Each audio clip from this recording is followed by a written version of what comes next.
السلام عليكم متابعي قناة شوف بلادي، كنتمنى تكونوا بخير وعلى خير. مرحبا بكم معنا في حلقة جديدة وفلوق جديد وسط الطبيعة الكندية الخلابة.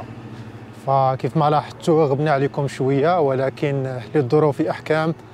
الأخ رضوان ديما حاضر معكم، رحلات استكشافية، جولات لمجموعة من المناطق المغربية.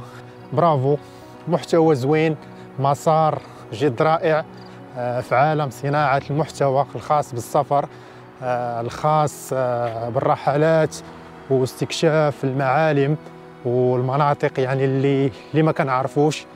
فبرافو رضوان على هذا المسار الجد جد رائع.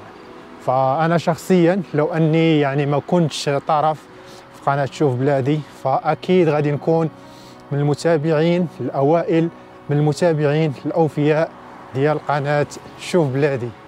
فمرحبا بكم معنا في منطقة لابوس. إن شاء الله غادي تعيشوا معنا واحد اللحظات جد رائعة.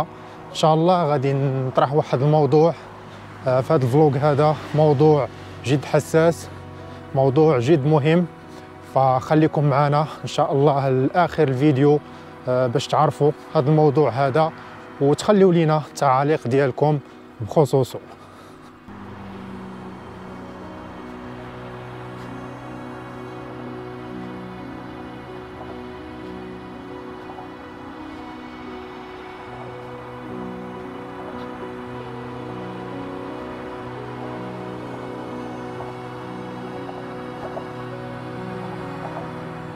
هذه واحد لابيست سيكلابل، واحد المسار للدراجات الهوائية، يعني خاص بالدراجات الهوائية، خاص بمحبي المشي وكذلك الممارسين ديال رياضة الجري. واحد المسار اللي طول ديالو 146 كيلومتر، واحد المسار اللي معبد وكيمتد على طول نهر شوديير من سانت لومبير دو لوزون حتى سان جورج.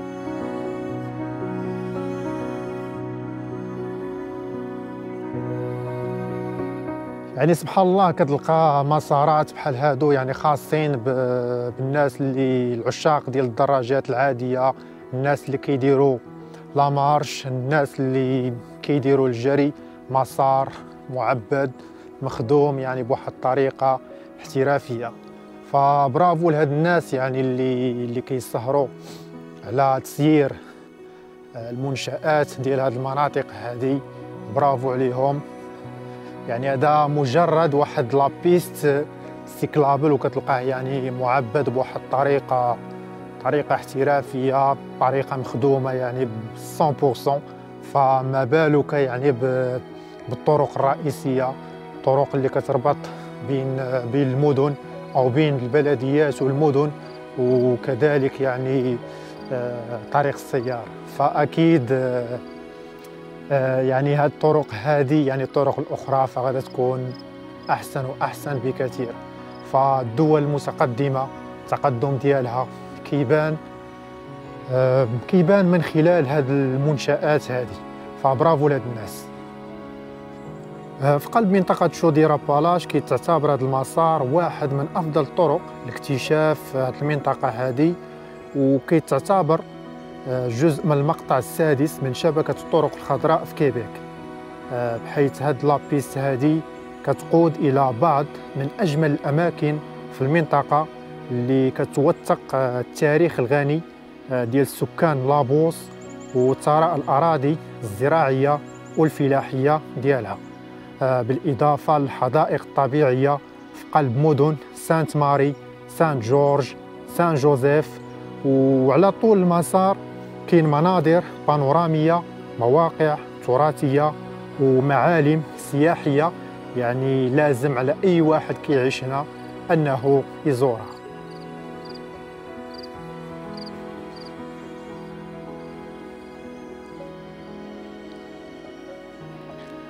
يعني ملي كيوصل هنا فصل الربيع يعني الالوان ديال الاشجار كتحول من اللون الاخضر للون الاصفر واللون الاحمر.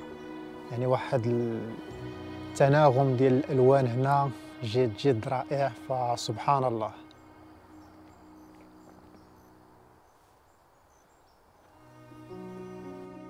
واحد الملاحظة اللي لاحظتها هنا في كندا، فالدنيا عندهم سبحان الله كتبقى خضراء، يعني من الاخر ديال شهر 4 ملي كيتحيد، يعني ملي كيتوقف الثلج حتى كيبدا الثلج ديال الموسم الاخر، يعني بحيث لو ان الثلج يعني ما كيطيحش، فربما الدنيا غتبقى عندهم هنا خضراء على طول العام.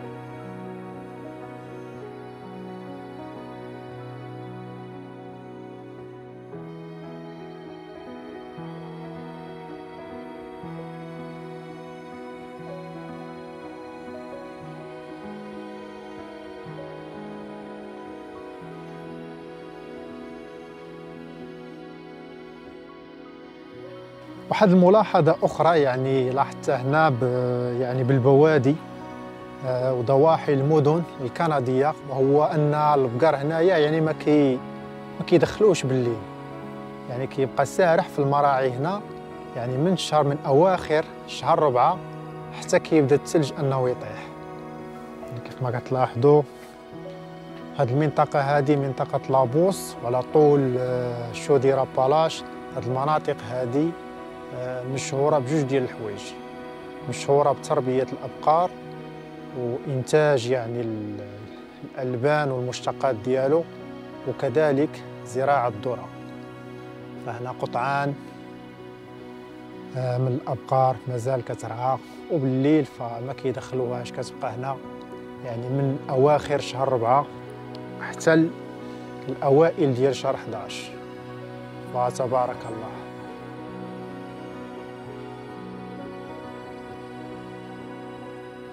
فوالا واحد القطيع ديال البقر كيبان من بعيد، بقر بيض. يعني هاد القطعان هادو يعني كيبقاو سارحين بالليل ونهار، ما كاينش اللي وصل ليهم. يعني الربيع سبحان الله، الربيع كيبقى من شهر 4 حتى لشهر 11 حتى كيبدا ينزل الثلج، يعني الدنيا كتبقى خضراء. يعني تربية الخيول حتى هي منتشرة هنا في هاد المنطقة هذه.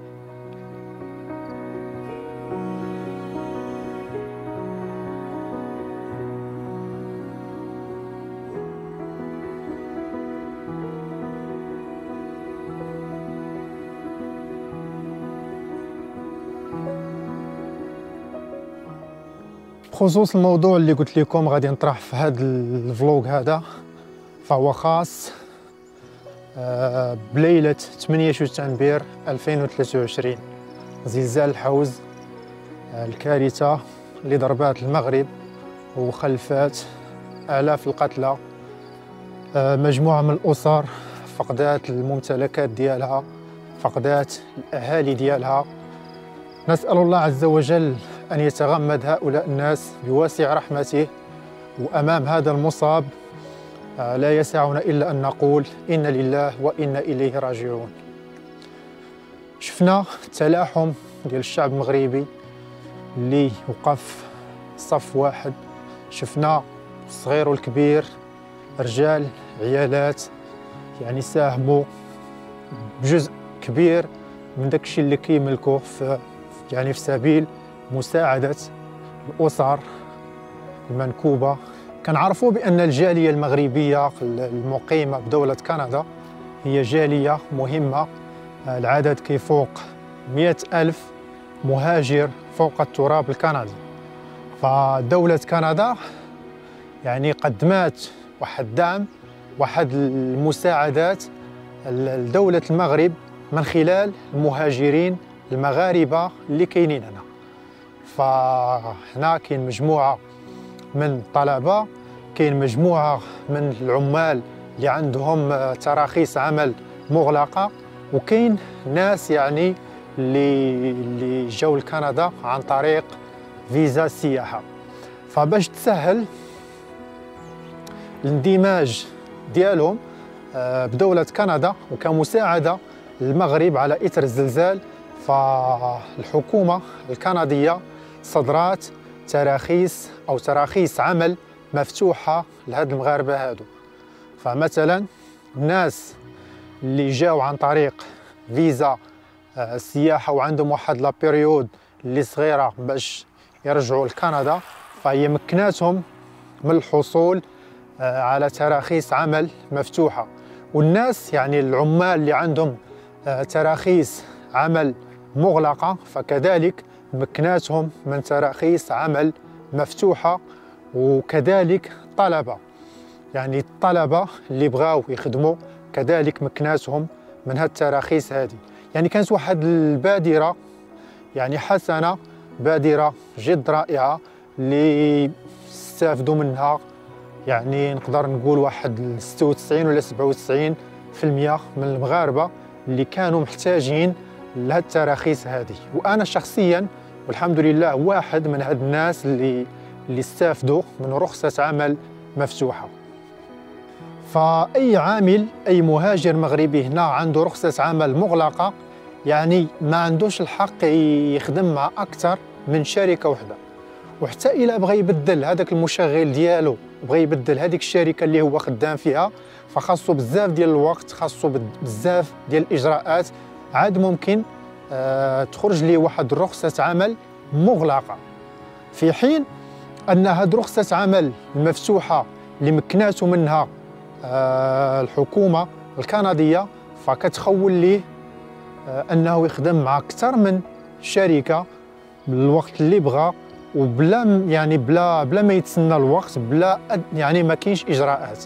مثلا خدام مع الشركة إكس ما بقاش عاجباك، بغيتي تخدم مع شركة أخرى، فلك الحق في ذلك، يعني بلا إجراءات، بلا ما تسنى، بلا يكفي أن ديك الشركة تقبلك وممكن تبدا معها من الغد. كذلك بالنسبة للطلبة، الناس اللي كيقراو هنا، فمن قبل كانت الحكومة الكندية كتمكنهم من العمل واحد الساعات محدودة إلى جانب الدراسة ديالهم، ولكن بعد إصدار القرار الخاص بزلزال الحوز فتمكنوا من الحصول على رخصة عمل مفتوحة، ولا عندهم الحق أنهم يخدموا مع شركات بدوام كامل، يخدم مع شركة وحدة، جوج أو ثلاثة، يعني ولات عنده واحد الإمكانية أنه يقرأ ويخدم في نفس الوقت. يعني هذه كانت واحد البادرة اللي كيف ما قلت لكم بادرة جد طيبة اللي استحسنها كل المغاربة اللي كيعيشوا هنا في كندا. فإلا كنا احنا يعني المهاجرين المغاربة اللي كيتواجدوا فوق التراب الكندي، إلا كنا استفدنا من واحد القانون اللي صدرته الحكومة الكندية على خلفية زلزال الحوز، فأكيد وهذه رسالة لجميع المغاربة اللي كيتواجدوا هنا، أننا ما خاصناش ننساو الناس ديال الحوز، لأننا استفدنا من هذا الامتياز هذا بسبب الزلزال اللي ضرب مناطق الحوز. فكل واحد منا، وهذا يعني بشهادة الجميع، أن الوضع ديالو تحسن، يعني من حسن لأحسن. فصراحة ما خصناش نساو الناس ديال الحوز، كل واحد فينا يخصص واحد الجزء من الصالير ديالو، سواء في الشهر، سواء في الشهرين، سواء في العام، مهم يخصص واحد الجزء كيف ما بغى يكون. واكيد انه غادي يكون كيعرف يعني شي واحد كيعيش في منطقة الحوز ويرسلها لي، وهكذا غادي نكونوا حتى حنا يعني المهاجرين المغاربة اللي كيتواجدوا هنا في كندا. فكيف ما الشعب المغربي وقف وقفة رجل واحد وتضامن مع خوته في المناطق اللي كانت منكوبة، فاحنا كذلك يعني ملقاة على العاتق ديالنا واحد المسألة اللي هي خاصنا ما نساوش هاد الناس هادو، خصوصا اننا كنا مستافدين من واحد القرار، من واحد القانون اللي صراحة خدم المصلحة ديالنا كاملين. فهذه